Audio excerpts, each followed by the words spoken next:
Hi, I'm Neve, and I'm here talking to my friend Tanya about the habits of Ayurveda. So, Tanya, what do you think has been one of the biggest shifts that you've had since living in the 10 habits of Ayurveda, the main habits, like shifting your lifestyle to be more in circadian rhythm, more in line with nature? I think the biggest change for me was I didn't even identify as somebody who had anxiety or who had stress. Um, and somewhere in the process of doing the habits and kind of coming into my body and coming into my mind, I was really able to see some things that were going on that I couldn't see before. Like before I started the program, I had a doctor say to me, like, you have PTSD. And I was like, oh, I have PTSD. So I researched PTSD. I went to yoga class. I did some breathing. But there was still this part I knew I was missing. And there was kind of a language about yoga, that the teachers kind of talked and they kind of lived and they had their green smoothies. And I kind of wasn't there and I knew I was missing something. So these 10 habits, when I started living them, I was like, oh, oh. And sometimes we're so disconnected because we're surviving Hmm. that we don't even know we're disconnected. And that has been one of the biggest things for me. So instead of just walking around being angry, being sad, being overweight, frustrated, and going, well, I have PTSD. Hmm. Now I'm like, oh, that's what was happening. That's why I was reacting. That's why I felt out of control. That's why I was scared to leave my house, or, 6 o'clock in the morning, I'd get up and I'd be in tears in anticipation of how hard my day would be. Hmm. And so through living the habits and going through the course a few times, it was just like coming into me and finding a me that I don't know if that me ever even existed before or not. And what I love and why I love speaking to you today is because I can also see where I could have got stuck in I have anxiety, I have PTSD, and that could have been my identity. And instead, I'm out, I'm doing work in the world, I'm looking after myself.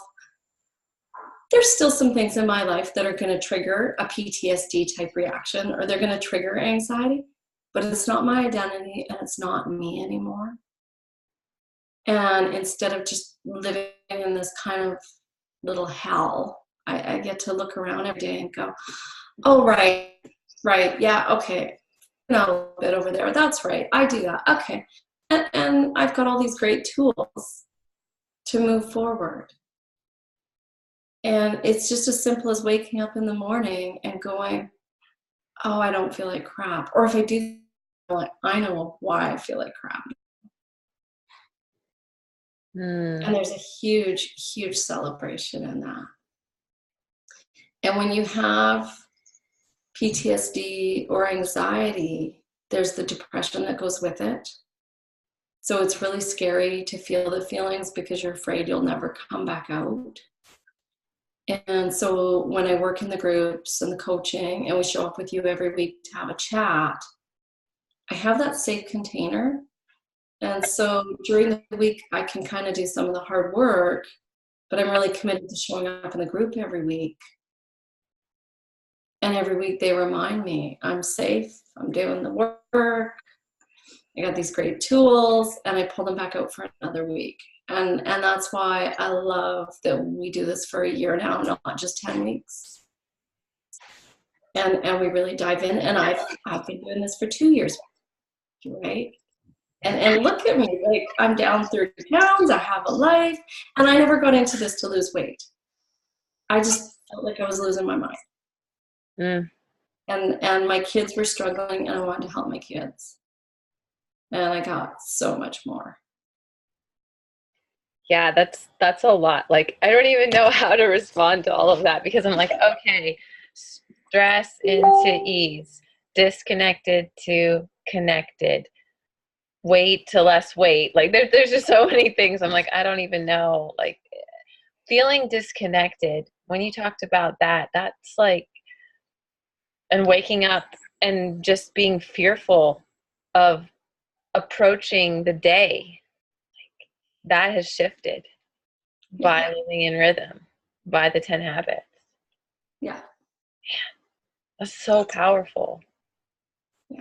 And now when I get up in the morning, and this has only been the last few weeks after a couple of years, when I get up in the morning, and I would have kind of called BS on this before. I used to get up dreading the day, and then I kind of start getting up with I have a purpose. I've got a call to get on. I've got some water to boil. I need to get moving. I need to rub my arms or whatever. And sometimes in the last few weeks, I'm like, I'm getting up for me. Mm. I'm like, for me, that's cool. And then taking some time to sit with the sadness because all those years I was so disconnected from me. And being okay with that because that's what it is and that was the past, right? Yeah. So the habits have really given you a sense of self and then self love. Yeah. Yeah. First, not even being connected to who you really are, your spirit or your soul or whatever, not just your own vital energy, being disconnected from that. And then once connecting to that, then actually appreciating and loving and nurturing that to the point where you can wake up and be like, I'm getting up for me. Like, this is Yeah. fine. Yeah. Like, hello world, hello universe, right? It's really cool. It's really cool. Yeah, well, I mean that's it's an amazing story of your journey, and I'm so glad that I get to be part of it with you and to help you step into new ways of being, which we've been doing together, and new identities. Yeah. So, yeah, just thank you for being in my Yeah. No, thank you. And like, reach out. I'm happy to chat with people about it because the biggest thing about the PTSD and the anxiety was even though they told me that's what was happening, I really couldn't see it. mm, I really didn't get it because I was so deep in it, right? And I think there's a lot of people that will have a diagnosis of PTSD or something. And they're like, yeah, I've got this diagnosis. Yeah, I've been traumatized. But then the rest is just numb. And so when they're going, I don't know about this self-care, this self-love, oh, you get up for me, that's bullshit, or I get up for myself anyhow. Sorry for swearing. um, like, yeah, you don't see it when you're in it. You don't get it. You're just desperately wishing that you could get your mind back together. And then somebody tells you to go to yoga, and you're like, really? Because I'm going crazy up here, and you want me to work on this stuff? That's so not. And yet, what I know now is when I can get this and the breath working together, if you can control your breath, you can control your mind. And so much of the PTSD is in my mind and in my body. And I have to pull them together to work together because I can't just do talk therapy and I can't just work out. right. That Yeah. makes a lot of sense. Yeah. It has to come together. Otherwise, there's always a disconnect in one area. And that's part that I didn't know about PTSD. And I'm not sure that a lot of us have the words to explain it or to write it in a medical journal for a doctor. Right. And I think it's very true that you it you become numb a little bit. But you don't know you're numb because you're in high survival. So you actually think that you are full on living at the same time. Because you're still doing the things that you need to do. You're still going to work, hopefully, sometimes not, but right, you're still eating, trying to sleep. And everything is so hard, and it does take so much energy. So you know you're working hard, and people think you're lazy, and you're not, and it is that much hard work. Mm. And I would have never believed you that 10 habits could give me a break from it. I'd have been like, really? Because I was already working so hard. Yeah. And now I work way less harder. I have way more time. And I'm just like, oh my goodness, I wish everybody could do this. Yeah, and it was a process though. It was a journey for you to move from this space of not even you didn't even start doing these habits for you. You started, that's what you said before we started recording, right? That you started doing these habits to be a better mom, like for your family and for your Yeah, kid. I had two kids with really serious health issues. Mm. And I was told that this program could help with family healing.